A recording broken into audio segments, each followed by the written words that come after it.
Afternoon, everyone. Hi, I'm Amy Alexander. I am the Atkins Realis project manager for the Waterbeach to Cambridge project, and I'm joined by my colleagues Melissa Boyd, who is our environment lead, James Bulkley, who is our business case lead, Dimitar Pavlov, who is our design coordinator, and Alejandro Nunez, who is part of our transport team. Thanks, Amy. Do you want to bring up the presentation? Yeah.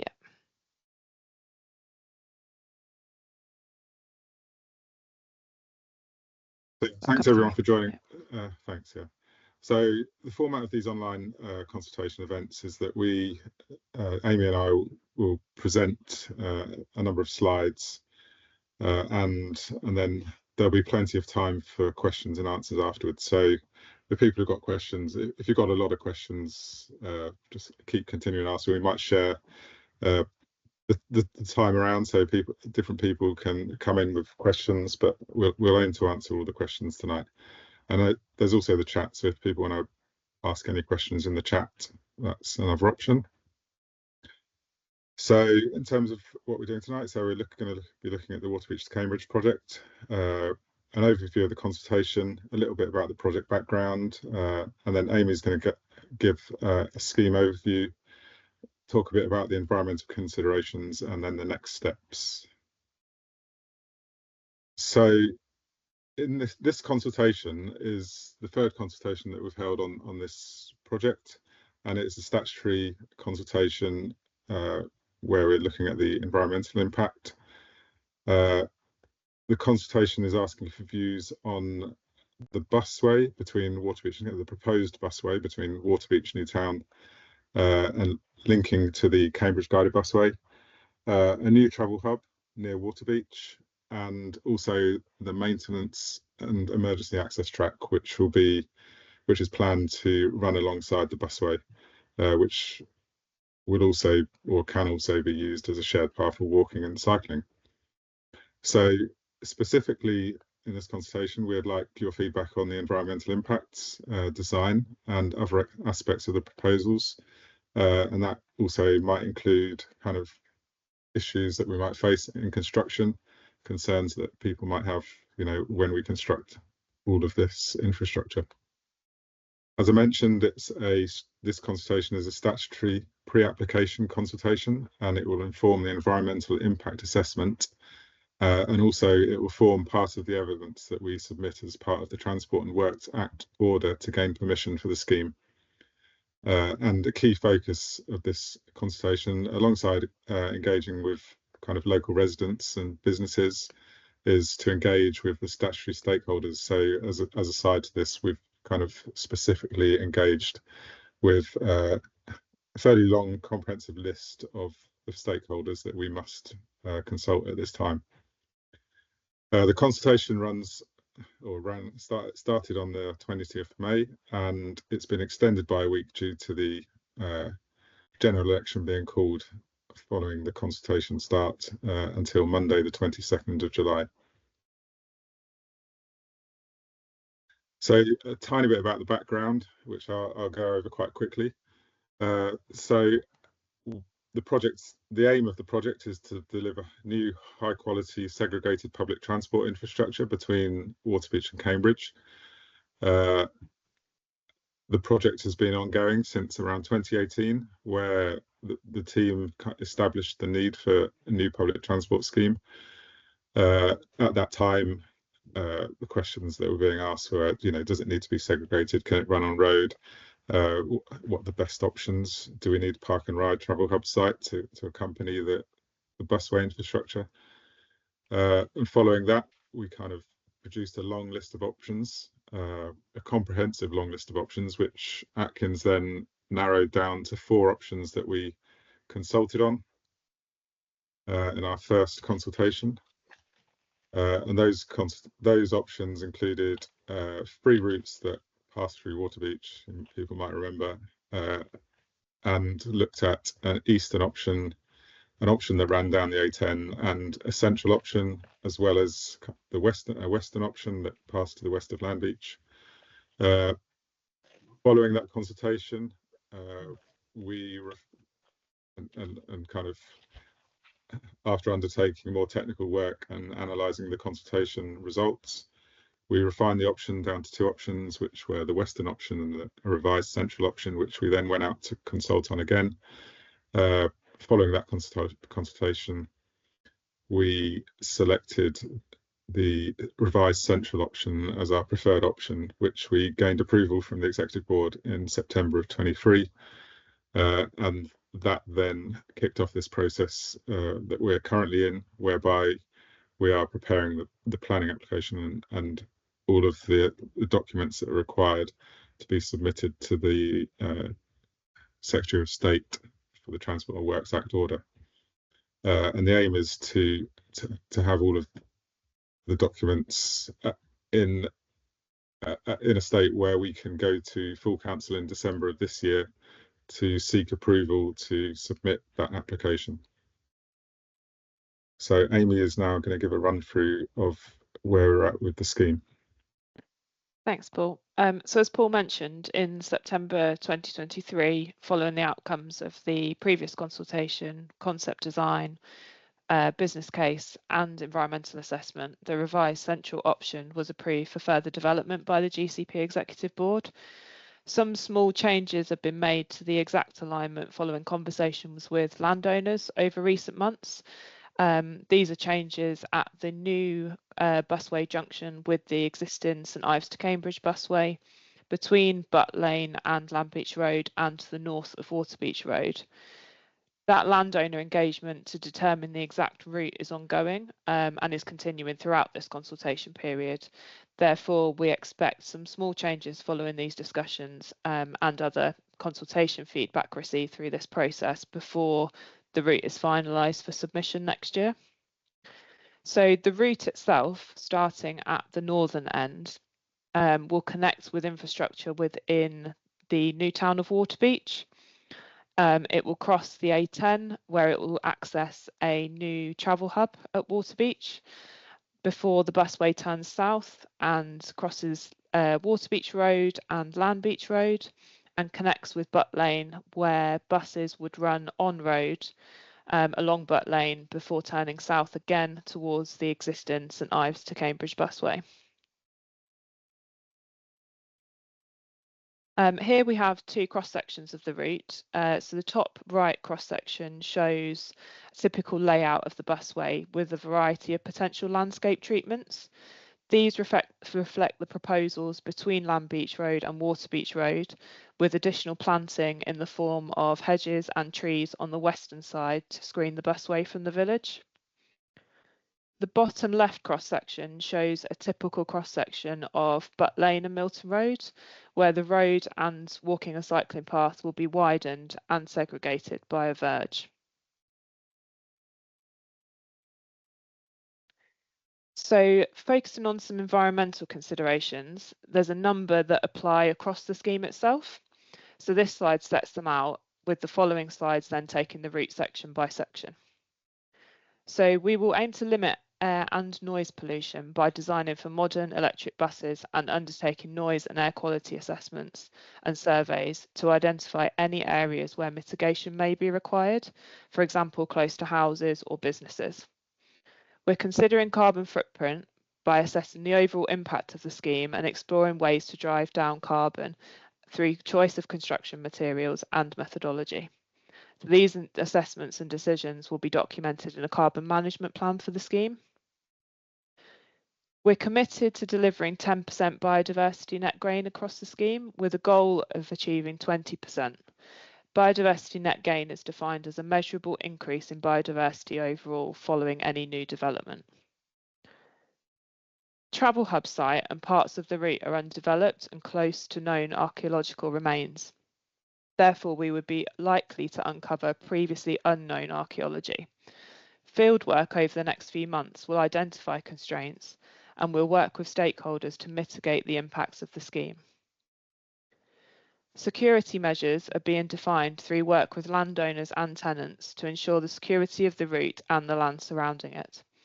Measures are likely to include fences, hedgerows and ditches, as well as measures to restrict vehicular access to the busway and walking and cycling route. We're looking to mitigate the impact of construction on the scheme on surrounding communities. All temporary construction compounds will be inside the scheme boundary and close to the route itself. It's likely that Milton Park and Ride and the new travel hub near Waterbeach would be the main construction compounds. All construction plans will be set out in a construction management plan, which will be submitted as part of the Transport and Works Act order for approval. So taking the route section by section and starting at the northern end, the section of the route through the new town of Waterbeach would be provided by the developers of the new town and will not be covered by the Transport and Works Act order. Within the new town, buses would run on road or on dedicated bus lanes. As the western part of the site is a brownfield site, the impact of construction on the environment is expected to be minimal. Within the eastern part, the route would cross the existing farmland to access the proposed new Waterbeach railway station.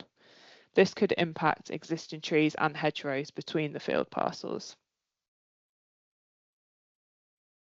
Moving west across the A10 to the new travel hub near Waterbeach, we've got two draft options for the travel hub at this stage. On the left-hand side of the screen here is the preferred option.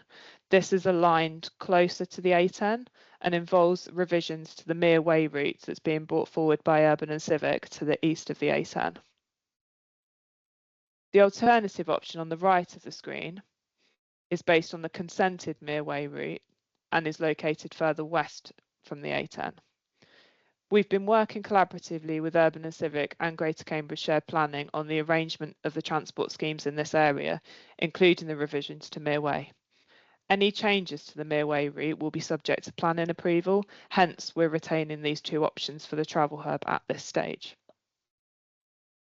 In terms of the environment, we will explore options to retain and strengthen the existing hedgerows and ditches in this area and use these to blend the travel hub into the existing landscape. We will ensure that impacts to nearby rivers, ditches and ponds are minimised through flood mitigation measures and sustainable drainage techniques. The site will be sensitively lit to ensure safety, but also minimise the potential impacts on wildlife and light pollution. It is possible that previously unknown archaeology could be uncovered. As I said earlier, we'll undertake the archaeology field work to understand these risks further and identify mitigation required. Walkover assessments of this area have identified potential habitats for badgers, reptiles and amphibian species. Surveys are ongoing until September this year to determine the presence of these species, and subsequent technical work will identify the mitigation required to minimise the impact. So between the travel hub and Waterbeach Road, the route passes to the east of the scheduled monument of Land Beach and other listed buildings, including the Tithe Barn. A new signalised junction would allow the busway to cross Waterbeach Road. Some residents may be able to see the proposed busway, and we would welcome further feedback on this for this area. The route would be integrated into the existing landscape where appropriate. Existing hedgerows would be expanded and trees planted to filter views of the busway. As with the areas to the north, there is also potential for high archaeology remains and the potential for habitats for reptiles and amphibians, so the surveys will also determine their presence and mitigation required. Construction traffic for this area will be routed via the A10 and from the new travel hub site to minimise the impact on the village. There may still be some noise disruption, and this will be managed through the construction management plan. To the south of Waterbeach Road, the route passes to the east of High Street, Land Beach, and crosses Land Beach Road to the south of the village via a new signalised junction. Some residents on High Street may be able to see the proposed busway.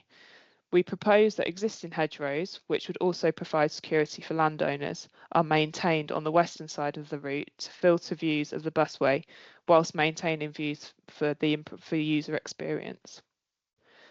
Some properties on High Street may be affected by noise during construction and due to tyre noise from buses during operation of the scheme.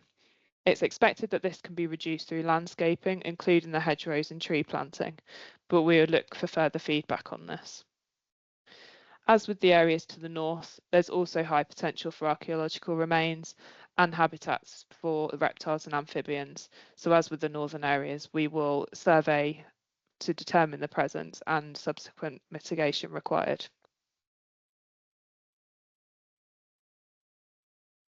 This section of the route to the south of Land Beach Road crosses through farmland towards Butt Lane. The nature of this part of the route is slightly different to the northern sections as it's not as close to dwellings.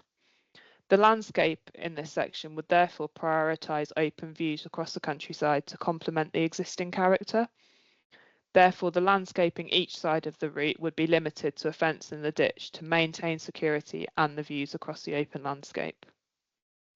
Mitigation in the form of planting would be provided around the junction with Land Beach Road to minimise the impact of the properties on High Street. Along Butt Lane and Milton Road itself, buses would travel on the existing road, which would be widened.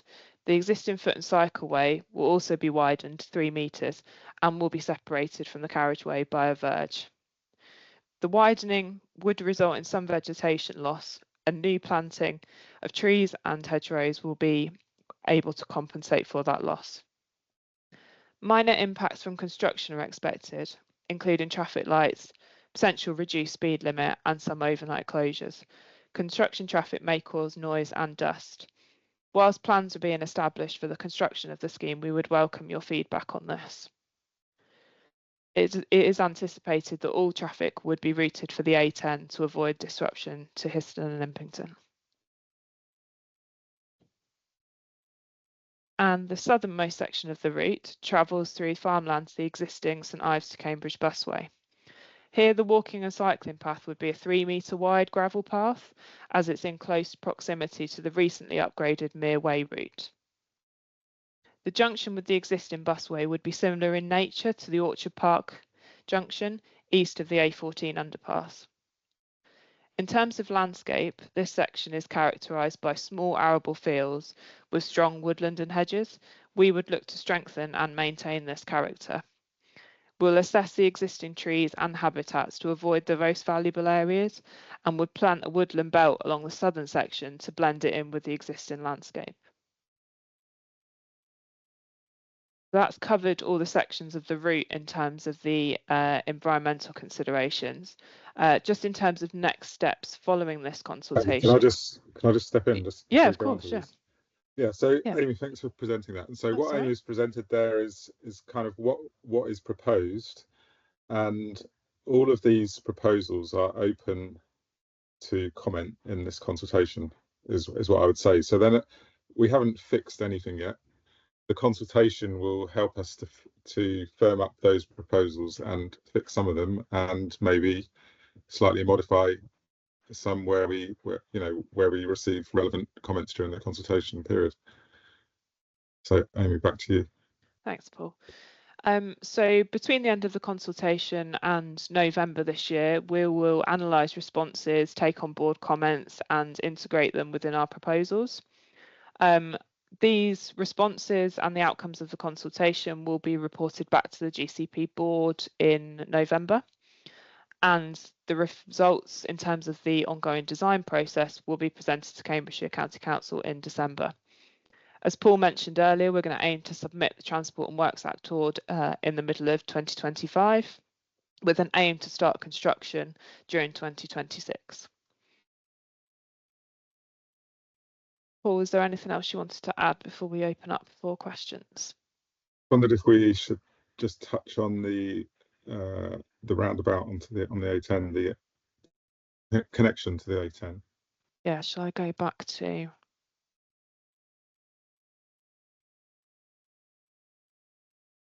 the best slide here? Yeah, so the travel hub will be connected to the A10 close to Waterbeach Newtown. So access will be available for cars and buses from a new junction on the A10, and that junction will also form the southern access roundabout for Waterbeach Newtown. We've been working closely with Urban and Civic and the A10 project team and the Greater Cambridge Shared Planning over the last few months in terms of the nature and the design and the process for the construction of this junction. So that work is ongoing at the moment, but that will facilitate crossing for buses and for general traffic to the travel hub. In terms of pedestrians and cyclists, there will be a new active travel bridge across the A10 provided by the Waterbeach Newtown developers to provide access for walkers and cyclists to Mereway, but also the travel hub, to make sure that they are kept segregated from private vehicles and the buses. Yep. And the anticipation is that Urban and Civic developers at the Newtown will build, well, they will build the bridge for sure, which they've already got planning permission for. And it's anticipated that they will also build the roundabout, which will form the access into the new town and into the travel hub. And the current plan is that that roundabout is built before we start our construction, so that it will also provide us access into our main construction compound, which will be this travel hub site.